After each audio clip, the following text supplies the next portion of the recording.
علی کی شہادت کے پیچھے کون تھا اور کیوں؟ یہ تاریخ کا ایک ایسا سوال ہے جو صدیاں گزرنے کے بعد بھی اتنا ہی اہم ہے۔ آئیے اس کی گہرائی میں اترتے ہیں۔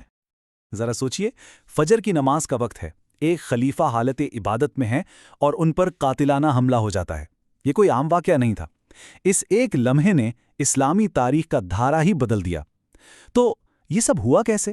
کرنے والا کون تھا؟ اور سب سے بڑا سوال، آخر کیوں؟ چلیں مل کر اس تاریخی معمے کو حل کرنے کی کوشش کرتے ہیں۔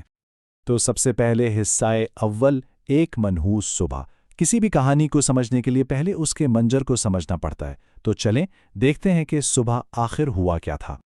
بات ہو رہی ہے 661 عیسوی کی اور جگہ ہے کوفہ شہر۔ یہی وہ وقت اور مقام تھا جہاں تاریخ کا ایک بہت ہی اہم اور افسوسناک باب لکھا جانے والا تھا۔ اور یہ کوئی عام دن بھی نہیں تھا، رمضان کا مقدس مہینہ چل رہا تھا اور تاریخ تھی 19ویں۔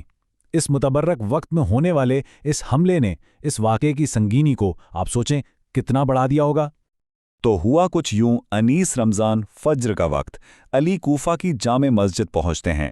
نماز کے دوران جب وہ حالت عبادت میں تھے، ایک حملہ آور آگے بڑھتا ہے اور زہر میں ڈوبی ہوئی تلوار سے ان کے سر پر وار کرتا ہے۔ یہ حملہ اتنا شدید تھا کہ 2 دن بعد 21 رمضان کو وہ زخموں کی تاب نہ لاتے ہوئے شہید ہو گئے۔ تو اب ہم یہ تو جان گئے ہیں کہ کیا ہوا، کب اور کہاں ہوا، تو اب چلتے ہیں دوسرے حصے کی طرف، قاتل کی شناخت۔ اب سب سے بڑا سوال یہی ہے کہ یہ حملہ آخر کیا کس نے تھا؟ دیکھیں، اس حملے کے پیچھے کوئی ایک شخص نہیں بلکہ ایک پورا گروہ تھا۔ انہیں تاریخ میں خوارج کے نام سے جانا جاتا ہے۔ یہ کون تھے؟ یہ دراصل ابتدائی اسلام کا ایک ایسا فرقہ تھا جو علی کی ہی فوج سے الگ ہوا تھا، اور ان کی پہچان تھی ان کی انتہائی سخت گیر سوچ۔ ان کا ماننا تھا کہ اگر کوئی بھی حکمران، کوئی بھی لیڈر، کوئی بڑا گناہ کر بیٹھے تو وہ مسلمان ہی نہیں رہتا۔ ان کا ایک بڑا مشہور نعرہ تھا، حکم صرف اللہ کا ہے۔ اب یہ صرف ایک نعرہ نہیں تھا، یہ ان کی پوری آئیڈیالوجی کی بنیاد تھا۔ مطلب یہ کہ حکومت اور فیصلوں میں کسی انسان کی کوئی رائے نہیں چلے گی، صرف وہی ہوگا جو وہ سمجھتے تھے کہ خدا کا حکم ہے۔ اور اسی گروہ کی سوچ سے متاثر ہو کر جس شخص نے یہ حملہ کیا، اس کا نام تھا عبد الرحمن ابن ملجم۔ چلیں اب تیسرے حصے کی طرف بڑھتے ہیں، یعنی محرکات کی گتھی سلجھانا۔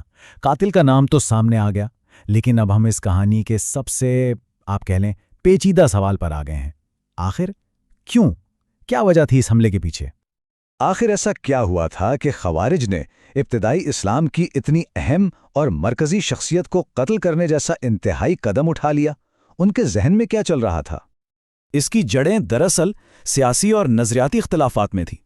اصل مسئلہ تب شروع ہوا جب علی نے اپنے سیاسی حریف معاویہ کے ساتھ جنگ کو روکنے کے لیے ثالثی یعنی آربیٹریشن کا فیصلہ کیا۔ خوارج کے لیے یہ ناقابل قبول تھا۔ ان کا ماننا تھا کہ یہ فیصلہ تو خدا کو کرنا ہے، انسان بیچ میں کیسے آ سکتے ہیں؟ بس اسی ایک بات پر انہوں نے یہ فتویٰ دے دیا کہ علی نے ثالثی مان کر بہت بڑا گناہ کیا ہے۔ اور صرف یہی نہیں، انہوں نے علی، معاویہ اور ان دونوں کے ساتھیوں سب کو مرتد قرار دے کر واجب القتل ٹھہرا دیا۔ تو یہاں پر دو بالکل الگ سوچ، دو بالکل مختلف ورلڈ ویوز کا ٹکراؤ تھا۔ ایک طرف تھے علی ابن ابی طالب، جن کی کوشش تھی کہ امت کو متحد رکھا جائے، خون ریزی سے بچا جائے اور جہاں ممکن ہو بات چیت اور سفارت کاری سے مسئلے حل کیے جائیں۔ اور دوسری طرف تھے خوارج، جن کے لیے کوئی بیچ کا راستہ تھا ہی نہیں۔ ان کے نزدیک صرف ان کی اپنی تشریح صحیح تھی اور کوئی بھی سیاسی سمجھوتا سیدھا سیدھا دین سے بھٹکنا تھا۔ اور اب آخری حصہ، نتائج اور ورثہ۔ کبھی کبھی تاریخ میں ایک لمحہ پوری صدیوں کا رخ متعین کر دیتا ہے۔ تو چلیں دیکھتے ہیں کہ اس شہادت کے بعد کیا ہوا اور اس کے اثرات کیا تھے۔ علی کی شہادت کے فوراً بعد واقعات تیزی سے بدلنے لگے۔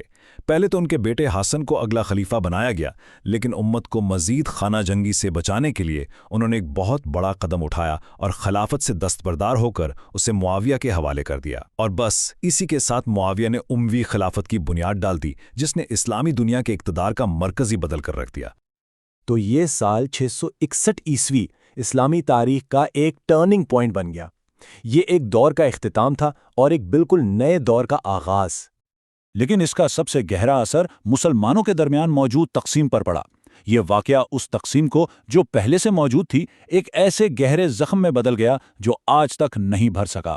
خاص طور پر سنی شیعہ تقسیم کی تاریخ میں یہ ایک فیصلہ کن لمحہ تھا جس کے اثرات آج بھی پوری مسلم دنیا میں دیکھے جا سکتے ہیں۔